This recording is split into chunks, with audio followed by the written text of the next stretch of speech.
Alors, je pense que l'essentiel, c'est de savoir et d'avoir une vue sur les processus des clients. Et donc, on a un portefeuille au niveau d'un bureau comptable, on a un grand portefeuille client. Il n'y a pas une façon de faire qui est bonne pour tout le monde. Il y a différents types de clients, il y a différentes maturités au niveau de la digitalisation.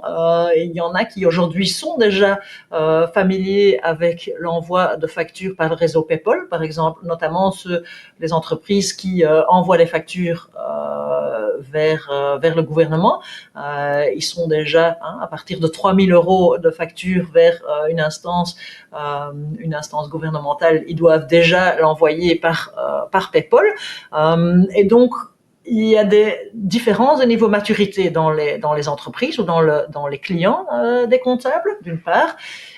Et voilà, je pense que le comptable est la personne ou est le bureau le plus ou est la personne la plus enclin à pouvoir faire cette analyse. Et il y a différentes possibilités. Il faut bien réfléchir. Il y a PayPal. Il y a différents points d'accès. On a un point d'accès au niveau de la réception, donc ça c'est important. Mais ça ne doit pas forcément être le même point d'accès au niveau de l'envoi. Et donc, on peut s'imaginer que le client a envie d'avoir un point d'accès au niveau de l'envoi parce qu'il a déjà un logiciel de facturation en place qu'il utilise, qui est qui est déjà compliance à PayPal, et donc c'est en ordre. Et puis du côté réception, voilà, il est possible de mettre ça dans le logiciel comptable. Aujourd'hui, la plupart des logiciels comptables sont déjà en ordre ou vont être en ordre pour la réception de factures électronique par PayPal d'ici 2026. Je pense que si on veut rester relevant dans le marché ou dans le domaine, ce sera de toute façon une obligation. Et donc, ça offre certaines possibilités. Il y a aussi possibilité de faire tout ça dans un seul et même endroit, dans un seul et même logiciel.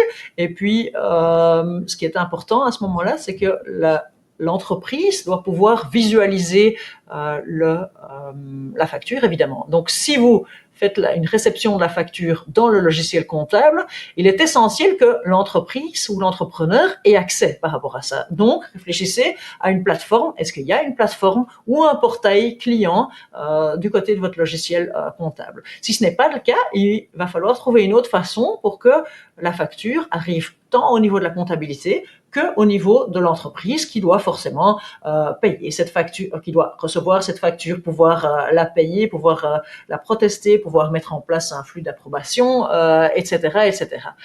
Donc ça, c'est essentiel. Et là-dedans, il n'y a pas une façon de faire.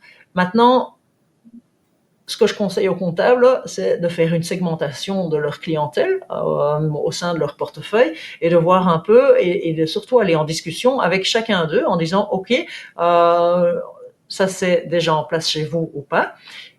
Et puis, à un moment, il faut se dire, OK, la masse de mes clients n'est pas occupée avec ça, je leur propose une solution, et pour la plupart, et pour la grande majorité des clients, cette solution, ça leur conviendra. Mais ça demande certainement réflexion et ça demande accompagnement dans ce trajet de changement qui est important pour les entrepreneurs et pour les comptables. Deuxième point, il y a tout ce qui est comment donner ou conseiller mes clients, mais aussi en interne. La facture, une facture électronique, c'est une facture structurée.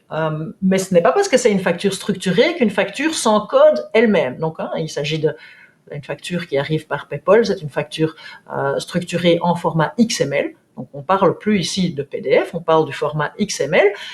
Mais c'est pas parce qu'elle arrive en format XML ou EBL que cette facture s'encode elle-même. Elle a le potentiel pour s'encoder elle-même. Il y a beaucoup de potentiel d'automatisation, mais il va falloir avoir un logiciel qui permette de mettre tout en place, tout ce qui est nécessaire en place pour pouvoir donner la possibilité à cette facture de s'encoder elle-même.